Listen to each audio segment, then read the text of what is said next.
आई button में दे दूंगी।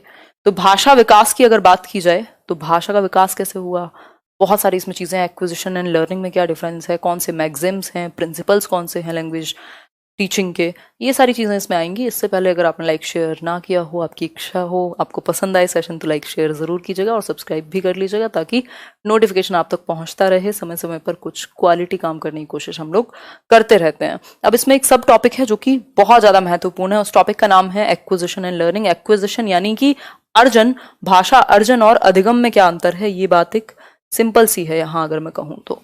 Language acquisition यानी अर्जन, अर्जित आप बिना किसी बहुत ज्यादा एफर्ट के कर लेते हैं, यानी सबकॉन्शियसली अवचेतन रूप से कर लेते हैं। और जो ये आपका अधिगम है, अर्जन की बात हो गई। बात अगर अधिगम की करें तो इसमें आपको एफर्ट प्रैक्टिस सब लगाना पड़ता है। जैसे आप अभी एग्जाम के लिए क्या कर रहे हैं, लर्निंग कर रहे हैं, तो आप एफर्ट प्रैक्टिस एक्सपीरियंस हर चीज की आपको जरूरत पड़ रही है। ठीक, तो अधिगम में कॉन्शियस एफर्ट, डेलिब्रेट एफर्ट चाहिए आपको, डेलिब्रेट एफर्ट चाहिए, यानी आपकी इच्छा होनी चाहिए उसमें, तब जाकर के काम बनेगा। ठीक, डेलिब्रेट एफर्ट चाहिए। यहाँ ये नेचुरल वे में आता है। भाई आप पैदा हुए, आपके आसपास हिंदी बोली जाती थी, आपने उसको एक्वायर कर लिया, उठा लिया अपने एनवायरनमेंट से। ना आपको किसी व्याकरण सीखने की जरूरत पड़ी, ना आपको किसी मतलब अलग से किताबों से या स्कूल में आप एक फॉर्मल सेटिंग में गए, कुछ नहीं, आपने उसको उठा लिया नेचुरली अपने एनवायरनमेंट से। और ये जो लैंग्वेज एक्विजिशन की क्षमता है, नॉम चॉम्स्की कहते हैं कि हमारे अंदर जन्मजात होती है, यानी इनेट कैपेबिलिटी है ह्यूमंस में, ह्यूमन चाइल्ड में लैंग्वेज को एक्वायर करने की। और भी बहुत सारी बातें हैं। तो ये एक छोटी सी बात हुई जिसको हमने डिस्कस किया। इन दोनों के बीच में जो मेन डिफरेंस है, दोनों के बीच में जो मेन डिफरेंस है लैंग्वेज लर्निंग और लैंग्वेज एक्विजिशन के बीच में, वो एनवायरमेंट का है। अगर आपको एनवायरमेंट मिलेगा तो आप दूसरी लैंग्वेज को भी क्या कर लेते, एक्वायर कर लेते, है ना। लेकिन एनवायरमेंट ना मिलने के कारण आप दूसरी लैंग्वेज बुक से सीख रहे हैं, जैसे हमारी स्थिति इंग्लिश में है ना। तो एनवायरमेंट का मेन डिफरेंस है। आपसे पूछा जाता है टेक्स्ट बुक है, ग्रामर है, क्या है, लेकिन पर्यावरण, क्योंकि लैंग्वेज कहाँ से आती है, एनवायरमेंट से आती है। हम अपने एनवायरमेंट से लैंग्वेज सीख जाते हैं, एक बेसिक रिक्वायरमेंट है हमारी लैंग्वेज की। और 2 साल के आसपास बच्चा ठीक ठाक 2 सेंटेंस जोड़ करके बोलना शुरू कर देता है। थोड़ा बहुत उसमें गड़बड़ी होगी, लेकिन वो बोलना शुरू कर देगा। ठीक, बोलना तो पहले भी शुरू कर देगा, बट अगर मैं बात करूं एक सेंटेंस फॉर्म करने की, ठीक है बात। तो इस केस में अगर हम बात करें तो एनवायरमेंट एक बहुत बड़ा रोल प्ले करता है लैंग्वेज को एक्वायर करने में। जो अगर आप भाई यूएस में रहते हैं इंडिया की जगह, तो क्या होता, आप इंग्लिश बोल रहे होते, हो सकता है आपको ग्रामेटिकल रूल्स बहुत अच्छे से ना आते, हो सकता है आपको लिटरेचर का उतना ज्ञान ना होता, लेकिन आप बोल रहे होते क्योंकि आपने एनवायरमेंट से लैंग्वेज को एक्वायर कर लिया। अभी जो आपकी मातृभाषा है, चाहे वो हिंदी हो, पंजाबी हो, गुजराती हो, उसको आपने एनवायरमेंट से एक्वायर किया हुआ है। उसमें आपको बहुत ज्यादा एफर्ट नहीं मारने पड़े, घर वालों को आपको दवाइयां नहीं देनी पड़ी लैंग्वेज की, है ना, ऐसे कुछ उन्होंने दिया नहीं है। अब एक चीज यहां ध्यान रखने वाली है कि लैंग्वेज, अगर एक्विजिशन की बात करें चाहे लर्निंग की बात करें, दोनों ही प्रोसेस में आप एनवायरनमेंट से एब्जॉर्ब कर रहे हैं या सीख रहे हैं, इनेट कैपेबिलिटी के हिसाब से सीख रहे हैं यहाँ। ठीक, और जो लर्निंग है वो तो टेक्निकल वर्ड अपने आप में अधिगम है ही, कि आप एफर्ट प्रैक्टिस करके सीख रहे हैं। ठीक है बात। अगर मैं बात करूं तो एक चीज आती है कि लैंग्वेज कभी भी हेरिटेड नहीं होती। इस चीज के साथ कंफ्यूज नहीं होना कि एक्विजिशन लिखा हुआ है तो इसका मतलब इनहेरिट कर लिया आपने। इनहेरिट क्या है, आपके पिताजी की प्रॉपर्टी थी और आपको वो क्या कहें उसको विरासत में मिल गई। तो विरासत में नहीं मिली है आपको, क्या आपको ऐसे ही फ्री में मिल गई। आप पैदा हुए थे, एक पोटली रखी हुई थी घर में और वो आपको दे दी और लैंग्वेज आ गई, ऐसा नहीं है। लैंग्वेज आपको करनी पड़ेगी एक्वायर ही। ठीक, तो उस केस में आपके अंदर एबिलिटी है लैंग्वेज को लर्न करने की, आपके अंदर एबिलिटी है लैंग्वेज को एक्वायर करने की, बट ये पहले से वो नहीं है कि रेडीमेड थी कि लो जी भर गया, जैसे वो था ना पीके को, जैसे वो भोजपुरी डाल दी थी उसके अंदर, उस तरीके का नहीं हो सकता, है ना। आपको एक्वायर करनी पड़ेगी एनवायरमेंट से। क्लियर हो गई बात। तो ये एक छोटी सी बात है जो हमने डिस्कस की है। क्लियर हो तो बताओ। अब मैं इससे रिलेटेड कुछ क्वेश्चंस भी दिखाऊंगी और कुछ और आगे की बात करेंगे। हाँ, मैथ पेडागोजी करा देंगे काजल। जिस दिन जो चलता है उसे छोड़ के बाकी सारी चीजें याद रहती है ना आप लोगों को, है? मुझे सब पता है, मेरे दिमाग में हैं चीजें, मुझे क्या क्या कब कब कराना है, सो डोंट वरी। सेशन हुआ था ना पर क्यों नहीं हुआ होगा। चलिए बहुत बढ़िया, आगे बढ़ते हैं। क्लियर है। तो अब बात होगी लैंग्वेजेस की। एक क्वेश्चन आया हुआ है कि जो लैंग्वेज है, मतलब इंग्लिश है, वो किस फैमिली से बिलोंग करती है, तो उसको भी समझेंगे। लैंग्वेज क्या है उसको भी समझेंगे, इसकी विशेषताएं क्या हैं, एक्वायर कैसे आप करते हैं, एक्विजिशन की डिटेल्स समझेंगे, फिर नॉम चॉम्स्की की पूरी कहानी समझेंगे। ये तो मैंने आपको बहुत शॉर्ट में बताया अभी। फिर क्वेश्चंस भी करेंगे साथ में, फिर और चीजों को, मतलब बड़ा होने वाला है सेशन, तो पेशेंस बना के रखिए और चीजों को ध्यान से समझिए। अगर आपने ध्यान से समझ लिया तो आसार रहेंगे कि आपके 3-4 नंबर जो हैं वो गलत नहीं होंगे आसानी से, चाहे क्वेश्चन आसान हो मुश्किल हो, वॉट एवर इट इज। ठीक है, चलिए फिर। बहुत बढ़िया, सही है, आ जाइए आप लोग अभी।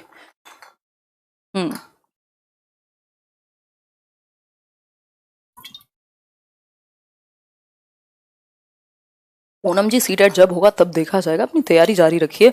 15 तक ही पता लग पाएगा, या तो एडमिट कार्ड आएंगे या तो सीबीएसई कुछ कहेगा हमें। अभी किसी के पास कोई भी ऑफिशियल इन्फॉर्मेशन नहीं है, सब हवा में तीर चल रहा है, ये सब अपने एक्सपीरियंस के बेस पे बात कर रहे हैं, है ना।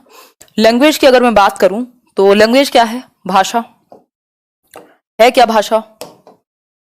हिंदी हो इंग्लिश हो, ये कॉमन टॉपिक है, ये ऐसा टॉपिक है जो आपको दोनों लैंग्वेज में हेल्प करेगा।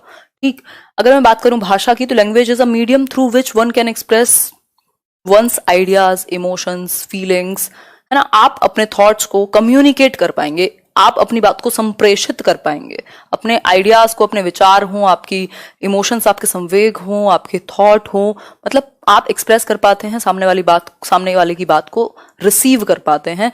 तो ये लैंग्वेज हो गई क्या? एक मीडियम कम्युनिकेशन का। लेकिन लैंग्वेज जस्ट एक मीडियम ही नहीं है। मतलब अगर सिर्फ ये कहा जाए कि लैंग्वेज इज ओनली मीडियम, या language is only a medium to communicate, मतलब सिर्फ कम्युनिकेट करने के लिए एक मीडियम है, एक साधन है सिर्फ कम्युनिकेशन का, तो बात गलत होगी। ये आपकी पर्सनैलिटी को भी डेवलप करती है, आपके संज्ञान को भी डेवलप करती है, यानी कॉग्निशन को भी, ये और भी बहुत सारे पर्सपेक्टिव को, आपकी हिस्ट्री को ये स्टोर करके रखती है।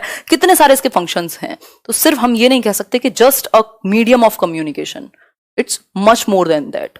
तो ये नहीं कह सकते कि जो कम्युनिकेशन है वो सिर्फ, मतलब जो लैंग्वेज है वो सिर्फ कम्युनिकेशन के लिए है। There are many languages in the world, पूरे विश्व में बहुत सारी लैंग्वेजेस हैं। इसको पढ़ने से ज्यादा सुनने पे ध्यान रखिए, ये तो मिल जाएगी पीडीएफ आपको। About 1600 languages and dialects are spoken in India, मतलब 1600 से ज्यादा बोलियां और भाषाओं का भाषाएं और बोलियों का इस्तेमाल किया जाता है भारतवर्ष में। ठीक, अब ये जो डेटा है आपको बहुत जगह पर बहुत तरह का मिल जाएगा, but standard languages, sorry standard books जो चलती हैं उनके अकॉर्डिंग हम लेके चलें। और ये कुछ ऐसा नहीं है कि हमने 1600 फिक्स कर दिया हो, more than 1600 languages and dialects. ठीक, तो ये हम कह सकते हैं, एक जनरल आइडिया है, ये कहने की बात है, इसमें ऐसा कुछ आपको इश्यूज नहीं होंगे। ठीक है, बात आगे बढ़ेंगे, मिल जाएगी कल की पीडीएफ आज। अब लैंग्वेज की फैमिलीज है ना, कुछ लैंग्वेज की कुछ फैमिलीज हैं। अगर हम बात करें भाषा परिवार की, तो ये कुछ 5 मेन परिवार हैं। अगर हम बात करें तो आपसे एक क्वेश्चन पूछा गया था कि इंग्लिश जो है वो किस लैंग्वेज फैमिली के अंडर आती है, तो आप सिंपली बता देंगे English comes under Indo European language family. Indo European language family, यानी इसमें हिंदी भी आती है, गुजराती भी आती है, इंग्लिश भी आती है। इसके अलावा द्रविडियन एक फैमिली है जिसमें तमिल, तेलुगु, कन्नड़ा ये सब आ जाएंगे, मलयालम, बाकी की फिर तीनों कैटेगरीज हैं। तो आप अगर इंग्लिश या हिंदी की बात हो, क्योंकि आपके पेपर में जनरली अगर आपने इन दोनों को ही चूज किया है, तो ये इंडो यूरोपियन फैमिली से बिलोंग करती हैं, इंडो यूरोपियन। ठीक, क्लियर हो गई होगी यहां तक की बात। ये एक छोटी सी बात है, आपको कंफ्यूजन में पढ़ना ही नहीं है, बात उतनी समझ रहे हैं जितनी हमारे काम की है। अदरवाइज तो आप 15 नंबर में पूरे ज्ञाता बन जाएंगे, पीएचडी कर लेंगे। ठीक है, क्लियर हो गई बात। हाँ, बहुत बढ़िया जी, सही है। आगे बढ़ते हैं,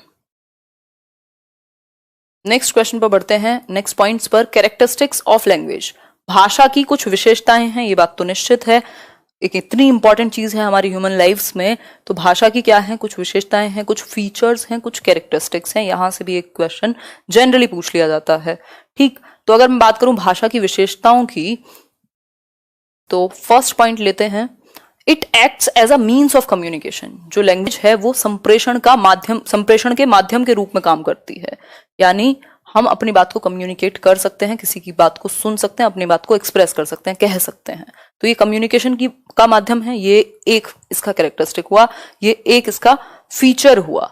दूसरा क्या है, it is symbolic and dynamic. एक तो इसमें सिंबल्स का यूज किया जाएगा, भाई दुनिया भर के सिंबल्स हैं, सिंबल्स का यूज किया जाएगा, और ये परिवर्तनशील है, डायनामिक है, इट कीप्स ऑन चेंजिंग, मतलब इसमें परिवर्तन होता रहता है, हमेशा एक जैसी नहीं रहती। कुछ वर्ड्स ऐड होते रहते हैं, कुछ वर्ड्स डिलीट होते रहते हैं। ठीक है बात। अगर हम बात करें अब से 20 साल पहले की भी, तो जनरली मुझे नहीं लगता कि हम लोग एक मूवी के लिए मूवी यूज करते थे, हम कहते थे भाई पिक्चर देखने गए थे या पिक्चर देखी, या फिर अगर मैं बात करूं तो फिल्म का यूज किया जाता था। पुराने लोगों की अगर मैं बात करूं, हम तो क्या ही यूज करते होंगे, ठीक। तो मूवी की बात होगी, अगर ये मूवी वर्ड कह लें तो ये क्या हुआ, ये बाद में ऐड हुआ होगा। कितने सारे वर्ड, ऑक्सफोर्ड डिक्शनरी है, अलग अलग डिक्शनरीज हैं, वो बहुत हर साल कुछ वर्ड्स ऐड होते हैं, कुछ हटाए जाते हैं, रिमूव होते हैं। तो इट कीप्स ऑन चेंजिंग, यानी लैंग्वेज क्या है, डायनामिक है। Language is dynamic. बना दूंगी मैं ऐप पर वीडियो, क्यों टेंशन लेते हो। 1 मिनट रुको, मैं देख रही हूँ आज आप लोगों को या तो नोटिफिकेशन नहीं मिला है या आप लोगों की इच्छाएं खत्म हो गई हैं पढ़ने की। कहाँ है बाकी के 2000 लोग, 2100 लोग ही लाइव हैं।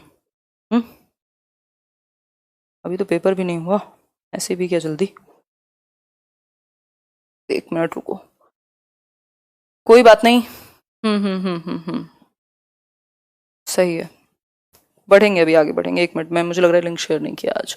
नेक्स्ट है, इट इज कॉम्प्लेक्स। कॉम्प्लेक्स मतलब, 1 मिनट रुक जाओ, मतलब जटिल है भाई। कहाँ कौन सी साउंड आएगी, किससे कौन सी साउंड बनी हुई है, क्या इंटोनेशन रहेगा, दुनिया भर की यहाँ चीजें शामिल हैं, ठीक है बात।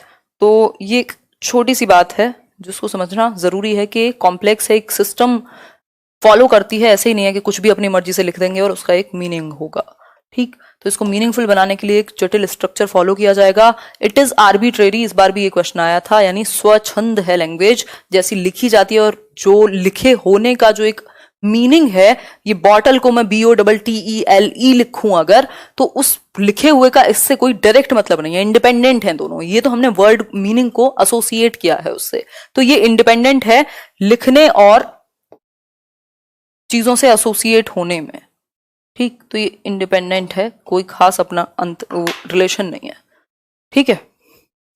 तो ये एक छोटी सी बात हुई जिसको हमने डिस्कस किया, हालांकि इतनी भी ये छोटी बात नहीं है, बट स्टिल